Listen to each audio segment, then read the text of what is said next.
మన ప్రభువును మన రక్షకుడునైన యేసుక్రీస్తు ప్రభువారి పరిశుద్ధమైన నామంలో ఈ ఉదయకాల వాక్య ధ్యానమును వీక్షిస్తున్న విశ్వాసులకు, సంఘమునకు, సేవకులకు, సకల పరిశుద్ధులకు దేవుని కృపయు, దేవుని సమాధానము, ఆయన మందిరములోని దీవెన మీకును మీ కుటుంబములకు కలుగునుగాక. ఆమేన్. ఉదయకాల వాక్య ధ్యానము కీర్తనల గ్రంథము 43వ అధ్యాయము 3వ వచనమును ధ్యానం చేసుకుందాం. కీర్తనల గ్రంథము 43వ అధ్యాయం 3వ వచనం. నీ వెలుగును నీ సత్యమును బయలుదేర చేయుము, అవి నాకు త్రోవ చూపును.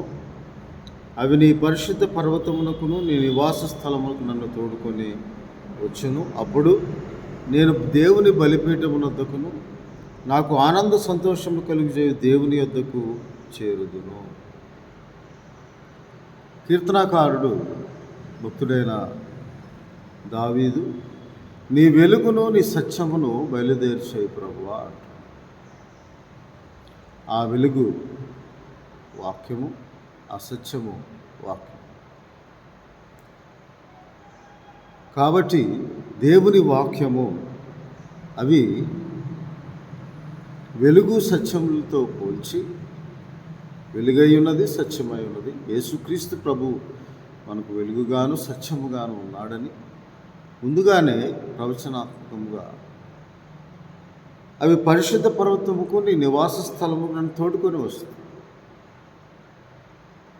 ఆ వాక్యమై ఉన్న, ఆది యందు ఉన్న వాక్యము, దేవుని యొద్ద ఉన్న వాక్యము, వాక్యమై ఉన్న దేవుడు యేసుక్రీస్తు ప్రభు అనబడిన వాక్యమనబడిన నామము వహించినవాడు, దేవుని వాక్యమని నామం వహించినవాడు. వెలుగుగా నేను ఈ లోకములకు వెలుగై ఉన్నాను, నీ వాక్యమే సత్యమని యోహాను సువార్త 17వ అధ్యాయం 17వ వచనంలో దేవుని వాక్యంలో రాయబడిన ప్రకారం దేవుని వాక్యము యోహాను సువార్త 1వ అధ్యాయంలో ఇలాగ దేవుని వాక్యం గురించి రాస్తూ, ఆ వాక్యము సత్యమై ఉన్న వాక్యము, దేవుడై ఉన్న వాక్యము, వెలుగై ఉన్న వాక్యము, ఆ వాక్యము వెలుగై మనుషులకు వెలుగై ఉండను. ఆయన యేసుక్రీస్తు ప్రభువుగా 1వ అధ్యాయములో ఆది యందు వాక్యం ఉండెను, వాక్యము దేవుని యొద్ద ఉండెను, వాక్యము దేవుడై ఉండెను, ఆయన అనే మాట అక్కడ సంబోధించి ఆది యందు దేవుని యొద్ద ఉండెను. దేవుని వాక్యముగా వెలుగు కమ్మని పలుకగా వెలుగాయను, కార్యసిద్ధి కలుగు చేయు దేవుని ప్రణాళికను, తండ్రి అయిన దేవుని ప్రణాళికను నెరవేర్చు కుమారుడు, స్థిరపరచు పరిశుద్ధాత్మదేవుడు. ఆయనలో జీవం ఉండెను, ఆ జీవం మనుషులకు వెలుగై ఉండెను. ఆ వెలుగు చీకటిలో ప్రకాశించున్నది కానీ చీకటి దాన్ని గ్రహింప ఉండెను. కాబట్టి దేవుని యొద్ద నుండి పంపబడిన ఒక మనుష్యుడు ఉండెను, అతని పేరు యోహాను. అతని మూలముగా అందరూ విశ్వసించినట్లు అతడు ఆ వెలుగును గూర్చి సాక్ష్యం ఇచ్చుటకు సాక్షిగా వచ్చాడు. అతడు ఆ వెలుగై ఉండలేదు కానీ ఆ వెలుగును గురించి సాక్ష్యం ఇచ్చుటకు అతడు వచ్చాడు. నిజమైన వెలుగు ఉండెను, అది లోకంలోనికి వచ్చి ప్రతి మనుష్యుని వెలిగించుచు ఉండెను. ఆయన లోకములో ఉండెను, వాక్యమును ఆయనను సంబోధించాడు. ఆది యందు ఉన్న వాక్యము, ఆది అయి ఉన్న వాక్యము, దేవుని యొద్ద ఉన్న వాక్యం, దేవుడై ఉన్న వాక్యము, ఆయన ఆది యందు దేవుని యొద్ద ఉన్నాడని చెప్పారు. ఆ వెలుగును గురించి సాక్ష్యం ఇస్తూ వెలుగుగా రాలేదు కానీ బాప్తిస్మం ఇచ్చి యోహాను ఆ వెలుగై ఉన్న ఆయనలో జీవం ఉండడు, ఆ జీవం మనుషులకు వెలుగై ఉండను. ఆ జీవము యేసుక్రీస్తు ప్రభు, నేనే మార్గము, నేనే సత్యము, నేనే జీవమై ఉన్నాను అని చెప్పిన యేసుక్రీస్తు ప్రభు అందరూ విశ్వసించినట్లు యోహాను ఆ వెలుగును గురించి సాక్షిగా వచ్చాను. అతడు ఆ వెలుగే ఉండలేదు కానీ ఆ వెలుగును గురించి సాక్ష్యం ఇచ్చేటకు అతడు వచ్చాను. అతడు దేవుని యొద్ద నుండి పంపబడిన ఒక మనుషునిగా వచ్చాను. యెషయా గ్రంథం 40వ అధ్యాయంలో ప్రవచింపబడిన ప్రవచనము, అరణ్యంలో కేక వేయును, ఒక ప్రభు మార్గము సిద్ధపరచుటకు, సరళం చేయుటకు పంపబడిన ప్రవక్తగా ఈ లోకంలోనికి వచ్చి నిజమైన వెలుగు ఉన్నాడు. 9వ వచనం యోహాను సువార్త 1వ అధ్యాయంలో ప్రతి మనిషిని వెలిగించుచున్నది. అది లోకంలోనికి వచ్చుచు ఆయన లోకములో ఉండెను. ఆ వెలుగును గురించి ఆయనను సంబోధిస్తున్నాడు, వాక్యమును గురించి ఆయన సంబోధిస్తూ ఉన్నాడు. లోకం ఆయన మూలము కలిగిన కానీ లోకం ఆయన తెలుసుకోలేదు అని దేవుని వాక్యంలో రాయబడి ఉన్నది. కాబట్టి నీ వెలుగును సత్యమును బయలుదేర్చే ప్రభు, అవి నాకు త్రోవ చూపెడుతుంది. ఆ వాక్యము నాకు త్రోవ చూపెడుతుంది. 119వ కీర్తన 105వ వచనంలో, నీ వాక్యము నా పాదములకు దీపము, నా త్రోవకు వెలుగై ఉన్నదని దేవుని వాక్యంలో రాయబడి ఉన్నది. అందుకే యేసుక్రీస్తు ప్రభువారు కూడా ఆయన నేను ఈ లోకమునకు వెలుగై ఉన్నాను అని దేవుని వాక్యంలో, యోహాను సువార్తలోనే దేవుని వాక్యంలో రాయబడి ఉన్నది. కాబట్టి ఆ వెలుగును సత్యమును, యేసుక్రీస్తు ప్రభువైన సత్యము నేనే మార్గమును సత్యమునై ఉన్నాను. కాబట్టి ఆ వెలుగును గురించి యేసుక్రీస్తు ప్రభువారు చెప్తూ లోకమునకు వెలుగుగా వచ్చానని, యోహాను సువార్త 12వ అధ్యాయంలో ఇలాగ దేవుని వాక్యంలో 44వ వచనం, అంతటా యేసు బిగ్గరగా ఇట్లనెను, నా యందు విశ్వాసం ఉంచువాడు నా యందు కాదు, నన్ను పంపిన వాని యందే విశ్వాసం ఉంచు, నన్ను చూచువాడు నన్ను పంపిన వాడిని చూచున్నాడు. నా యందు విశ్వాసం ఉంచి ప్రతివాడు చీకటిలో నిలిచి ఉండకుండానట్లు నేను ఈ లోకమునకు వెలుగుగా వచ్చి ఉన్నాను అంటున్నాను. కాబట్టి ఆ వెలుగునందు, అందుకే 36వ వచనం 12వ అధ్యాయంలో, మీరు వెలుగు సంబంధులగునట్లు మీకు వెలుగుండగానే వెలుగునందు విశ్వాసం ఉంచునని వారితో చెప్పాను.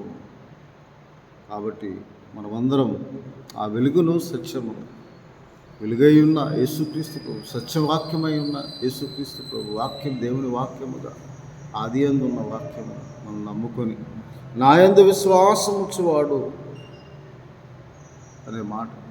కాబట్టి అందుకే భక్తుడైన కీర్తనకారుడు దావీదు అంటున్న 43వ అధ్యాయం, నీ వెలుగును సత్యమును నాకు అనుగ్రహించు ప్రభువా, నన్ను బయలుదేర్చే ప్రభు, అవి నీ పర్వతమునకును నీ యొద్దకు నన్ను నడిపిస్తుంది, నీ నివాస స్థలమునకు నన్ను నడిపిస్తుంది.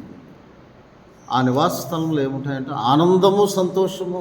అందుకే దేవుని వాక్యమును భుజించగా, నీ వాక్యము నా పాదములకు దీపము, నా త్రోవకు వెలుగు అన్నదానికి అర్థముగా సామెతల గ్రంథంలో ఒక చక్కని మాట రాయబడి ఉన్నది.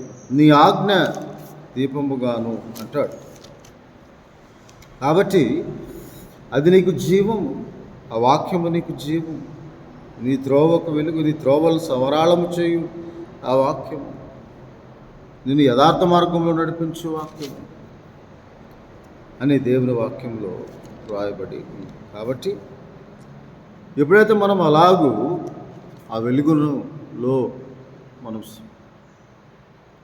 నమ్ముకోవటానికి, ఆ వెలుగును, ఆ వాక్యం అనబడిన సత్యమును, నీ వాక్యమే సత్యం ప్రభు అంటాడు. దావీదు భక్తుడు అంటాడు, నీవు దేవుడు కనుక నీ మాట సత్యము అంటాడు. అందువలన 2 సమూయేలు 7వ అధ్యాయం, నీ దేవుడు కనుక నీ మాట సత్యం. మొదటి దినవృత్తాంతం 17వ అధ్యాయంలో. కాబట్టి మనకు నీ వాక్యము నా పాదములకు దీపము, నా త్రోవకు వెలుగై ఉన్నదని, నీ ఆజ్ఞ, నీ వాక్యము నాకు మార్గమును సరళము చేయునది, త్రోవ చూపించినది, నేను నడవలసిన మార్గంలో నిత్య మార్గమును నడిపించినది అని దేవుని వాక్యంలో రాయబడి ఉంది.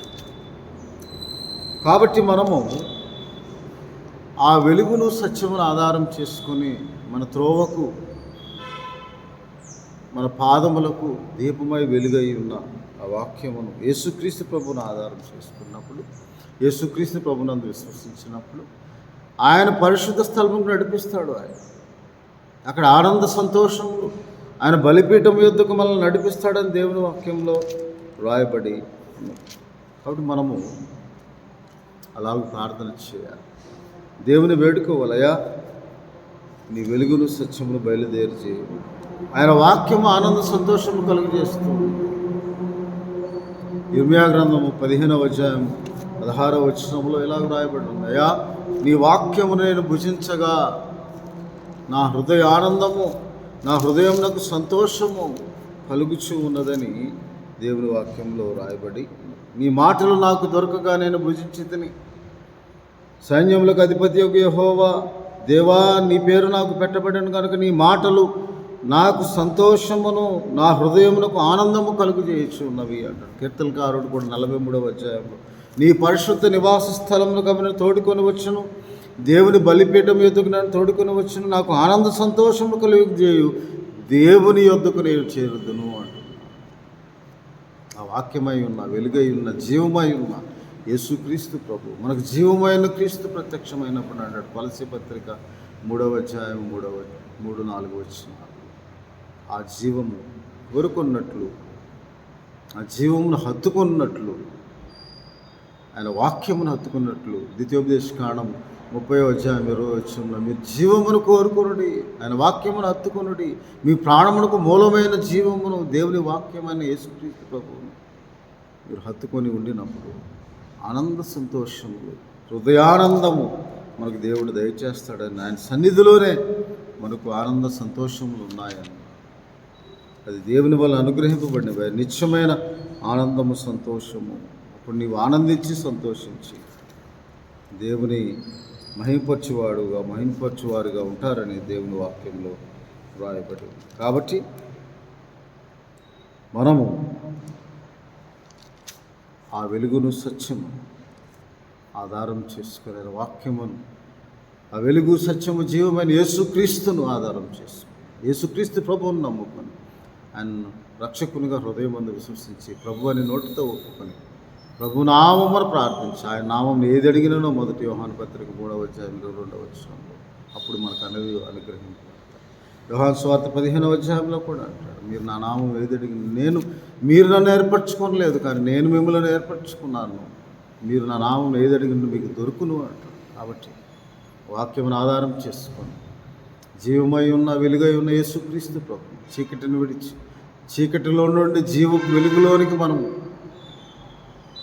మళ్ళను మరణం నుండి జీవంలోనికి దాటింపు చేసిన యేసుక్రీస్తు ప్రభు ఆధారం చేసుకొని, నమ్ముకొని, విశ్వసించి, ఆయన నామమున ప్రార్థన చేసి, మా ప్రభువును మా రక్షకుడైన యేసుక్రీస్తు నామములో నిశ్చయముగా నా జీవితంలో కార్యసిద్ధి కలుగు చేయ దేవుని నేను ప్రార్థన చేయించున్నాను. కలుగును గాక, అవును గాక, నిశ్చయముగా జరుగును గాక అన్న ప్రార్థనలో నీ విశ్వాసమును క్రియాత్మకంగా వ్యక్తపరిచినప్పుడు ఆయన తన సన్నిధి కాంతిని ప్రకాశింపచేసి, నీ కోరిక యావత్తు సిద్ధింపచేసి, నీ ఆలోచన యావత్తు సఫలపరిచి, నీ ప్రార్థన సఫలపరిచి, ఆయన నామమున సమస్తమైన మేలు నీకు అనుగ్రహించి నిన్ను, నీ కుటుంబమును దీవిస్తాడని ఆయన సన్నిధికి వచ్చి ప్రార్థించినప్పుడు ఆనంద సంతోషములు పొందుకుంటారు. ఆయన బలిపీఠం నదికి వచ్చి ఆయన సన్నిధిలో నీ ఆత్మను క్రొమ్మరించి, నీ హృదయమును క్రొమ్మరించి, ఆయన ఎదుట మొకాళ్ళు